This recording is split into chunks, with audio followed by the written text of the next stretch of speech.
welcome to the YYC Soccer Podcast. My name is Jason Komet, and my co-host is Scott Strasser. Hey, Scott. Hey, Jason. How's it going? Good weekend. Some great matches. I kind of feel bad that I didn't have a chance to get to any of them. But yeah, how are you? I'm doing great. It was my son's birthday this weekend, and we had his party here. So that was kind of the dominant event of the weekend. We spent all of Saturday pretty much getting ready for it, and then everybody came over on Sunday. So we had to get the backyard ready. And yeah, it was a really fun day. Thankfully, we didn't get any rain. It was a really nice day today. So stars kind of aligned. Yeah, well, that's good. You want it to be a nice enough day. And it was pretty decent today overall. Guess where I was today? Where were you? I'm going to send you a photo right now of where I was. It's not a very good photo. Okay, that looks like a school football field. It's a very poor picture of Hannah High School football field. Oh, right on. Good old Hannah. Look at this photograph. I'm always going to make that joke, Jason. Yeah. Fantastic. Not the greatest picture. I was just kind of went by it really quickly, but I got a shot of it. It's a really nice field they have there. Do you know if the Hannah Hawks are a decent team? And they're a good football team. I think they play 9-man football. They don't play the full. Okay. They are quite good. But I look at that field and I'm like, it's a nicer turf facility than a lot of cities in Alberta have that are much bigger than Hannah, which is about, 2,000 people? I don't know Hannah's population. I thought it was bigger than that. I can't help but notice the dirt track around it. The track has not been maintained quite as well as the field has been. That's for sure. Guess you did some driving to get back in time to record this.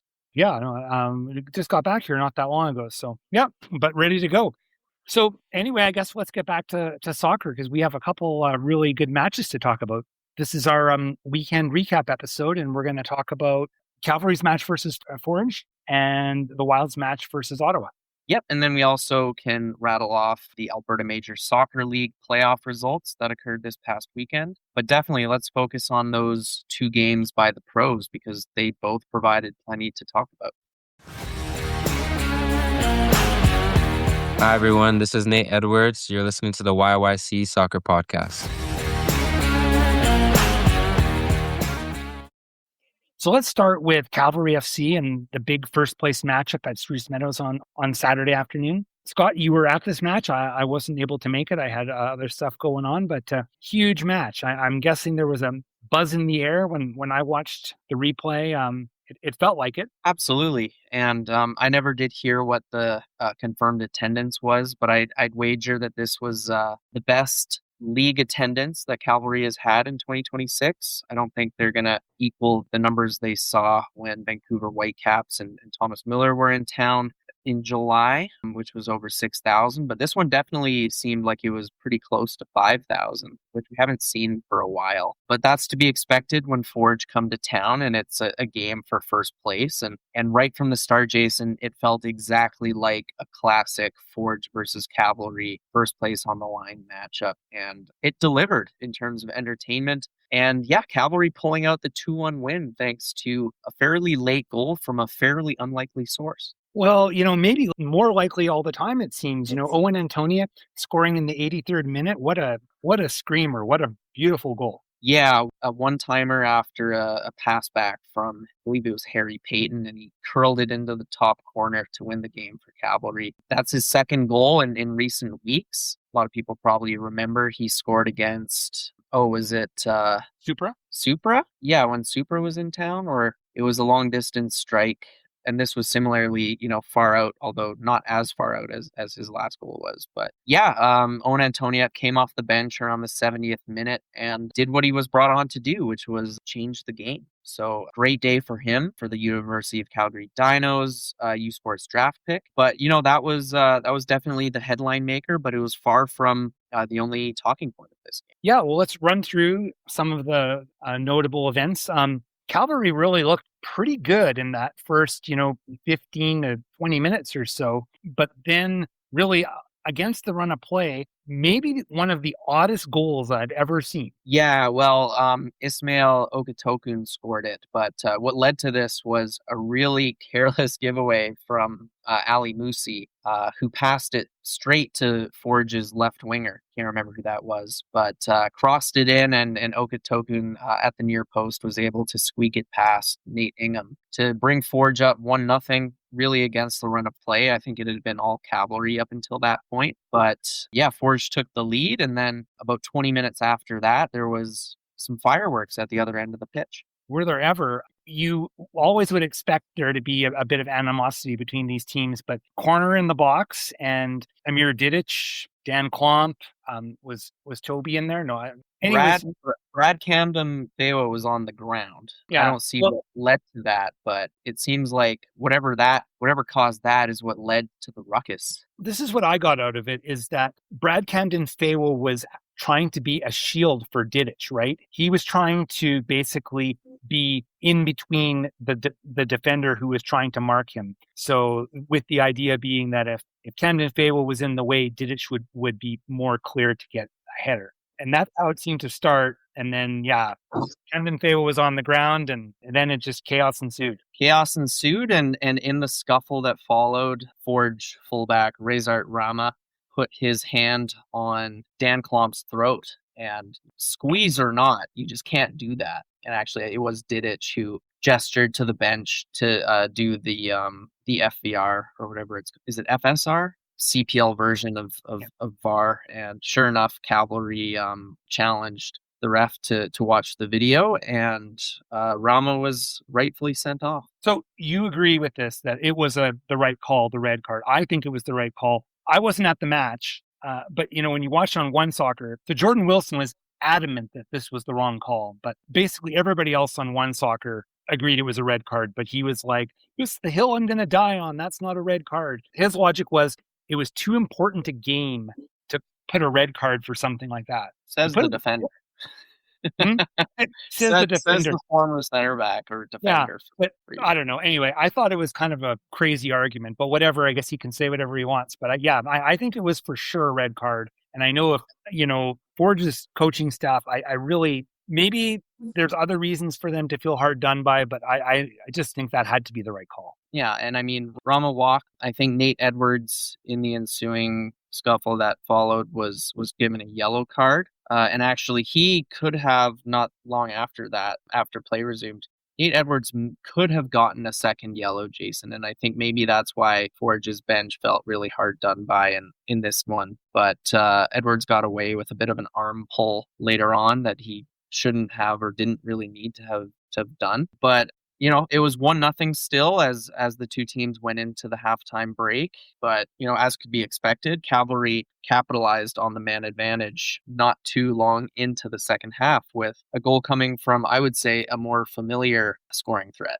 Yeah, Dan Klomp put the ball in the back of the net, 62nd minute, assist by Tobias. Great goal. 62nd minute, assisted by Tobias Warshevsky. It was a really well-placed ball, and Klomp really knew what to do with it. That was a nice little bit of work in front of the goal, chesting it down and then just getting kind of the tip of his foot on it, really. Yeah, this goal took a lot of footballing intelligence, I think, from both of these players. Toby to spot Dan Klomp at the back post, but Klomp to kind of be both patient and quick at the same time, if that makes sense. I think, instinctually, he probably wanted to one-time it or hit it, as he so often does. But I think in this play, he recognized he wouldn't have gotten a good header and decided to chest it instead. And then obviously Berto, Forge's goalkeeper, was going to rush out, and Klomp managed to just toe poke it past him with the outside of his foot. Fantastic goal from him. We've seen him score headers. We've seen him score with his feet. But Jason, I think this is probably the best goal I've seen Dan Klomp score, at least this season. For Cavalry. Yeah, it was really well done. And at that point, I think we were inching toward a draw, but Cavalry rolled their bench shortly after the 70th minute, brought on the likes of Owen Antoniuk and Nico Mironiuk, and I think Curtis Ofori came on as well. And yeah, as mentioned, Antoniuk stepped up. Shortest guy on the pitch, Jason, scored a big goal to win it for his hometown club. Yeah, and celebrated with the fans a little bit. But from that point forward, I think it was all about killing the game off. And Cavalry were able to do that relatively easy after yet another Forge player was sent off in, I believe, the 88th or 89th minute. Yeah, Marco Yevremovich got sent off pulling down Ali Musi on a last man back sort of scenario and Forge ended the match with 9 men. So a couple other things I noticed watching it on TV, Scott, adding those substitutes in, I think really added in a jump because I think the Cavalry players had been pressing. And, they got the one goal, but they just needed a little bit of freshness. And I think that that's what they got with Myroniak and Antoniuk and Afori. And the other thing about that Antoniuk goal is Forge goalkeeper didn't even move. He just was like completely flat-footed, and I was sitting there watching, and my wife was there right beside me. And I said, like, it's a good goal when the goalie's just standing there flat-footed, and then the one soccer guy said that like about 10 seconds later. Yeah, I gotta actually I didn't even see who took the shot, Jason, from my vantage point near the corner flag, but I did get a photo of the ball hitting the back of the net and Berto just looking over his shoulder, like completely defeated. So yeah, but what a moment for Owen Antoniuk. Hey, as mentioned, 2 goals this season, both in recent weeks at Spruce Meadows, and a guy who has been pretty patiently waiting for his opportunities to see minutes in the last 2 seasons, and he's really, I think, rewarded the faith that Tommy Wilden Jr. has put in him in the last couple of weeks. For sure. He's totally supplanted Jay Herdman. Jay Herdman's not even dressing at this point, and they would basically be playing the same position. So instead of Herdman being in the mix, Antoniuk's been getting the roster spot and getting subbed in and getting those minutes. So yeah, kudos to him. And I think we can predict, Jason, like the U Sports deadline was on Saturday, as we mentioned in our last episode. And considering how Antoniuk has been playing lately, you have to assume that he's sticking around Spruce Meadows. Oh yeah, I would be shocked. I would be shocked if he got sent back at this point. Yeah, the club hasn't announced anything yet, but I would imagine that's what they're going to. One more player I wanted to mention, Scott, because I think in some previous episodes I've suggested that I was less than impressed with a couple of his performances, but Curtis Afori looked really good in those last few minutes that he played. He made a couple really nice defensive plays. He looked lively out there. I got to give him some credit. I thought he did well in the minutes that he had in this match. So he had been having a real trouble even making the 18 for quite a long time here, but he's been in it. But that was, what I guess he was 15, 20 minutes. I think that's the best 15, 20 minutes he's played as a Cav. I think I said the same thing. And I actually thought Nate Edwards also had a pretty good game out on the left wing before going off, yellow card aside. But yeah, obviously, these players have stepped up in the absence of Gaute Natigny, who I think if he were fit and ready would still be playing. But it's good to see the depth on the left wing that Cavalry have at the moment. So we mentioned already, Cavalry now vaults into first place. They've got 37 points on 17 matches, and that puts them 2 points ahead of Forge. Yeah, Forge have the game in hand, which they will play midweek on Wednesday against Supra de Quebec. So I think that's a home game for Forge. You have to assume they're going to come out on top in that one. But, this is really set up for an exciting last 10 games of the regular season. Oh, absolutely. And, the other thing I'll mention, too, about the next match for Forge is they're going to be missing 2 players from their back line because of red card suspensions. Of course. Yeah, Rama and Yevremovich, who are both, I think, really key to their back line. As we mentioned, Forge will be playing Supra on Wednesday, but Cavalry's next match is next Saturday. Their homestand continues. They'll be playing Ottawa at Spruce Meadows. Yeah, I'm excited to see what Ottawa shows up, because last time they were here was very early into the season, and for the defending champions, they looked pretty meek. But obviously, I think they are they in third place at the moment? They're tied for third with Vancouver. So tied for third now. Okay, but still a strong team that has probably found its footing quite a bit more than the last time that they played. So yeah, by no means will that be an easy one. Hi, this is Carly Johnson, and this is the YYC Soccer Podcast. So on the same Saturday afternoon, just 1 hour earlier kickoff time, Calgary Wild was playing at McMahon Stadium. They were playing the Ottawa Rapid. The Wild on a 2-game winning streak, 1 cup game and 1 league game. and playing the best soccer this year that they've played without question, and went into this match and Ottawa first place team, but quite impressively, the Wild were able to pull out the victory. What is going on, Jason? I don't know. I didn't watch this whole game from start to finish, but I watched large stretches of it. They look good. Like, where did this offense come from? Sarita Thurton, I know she was injured at the beginning of the year.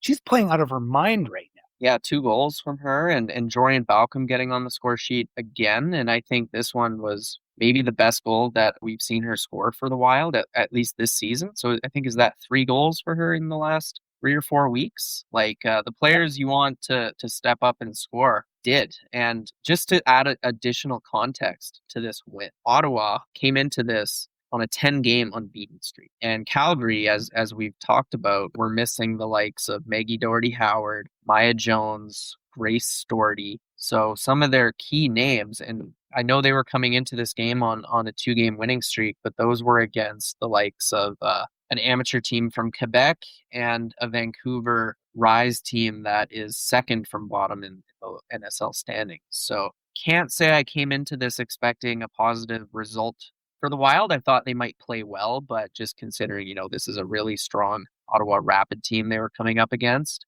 But oh my goodness, they looked like world beaters out there, and yeah, just completely had to eat my words with the performance they put in, and to score 4 goals. I don't think we haven't seen them score 4 goals in a game since week 2 of the inaugural season, right, when they beat Halifax 4-1 at Wanderers ground. But good knowledge there, Scott. I forgot about that game, but you mentioned it before, and then 4 goals from the Wild. They still conceded 3, but whatever, right? You score more teams than the other team, you win.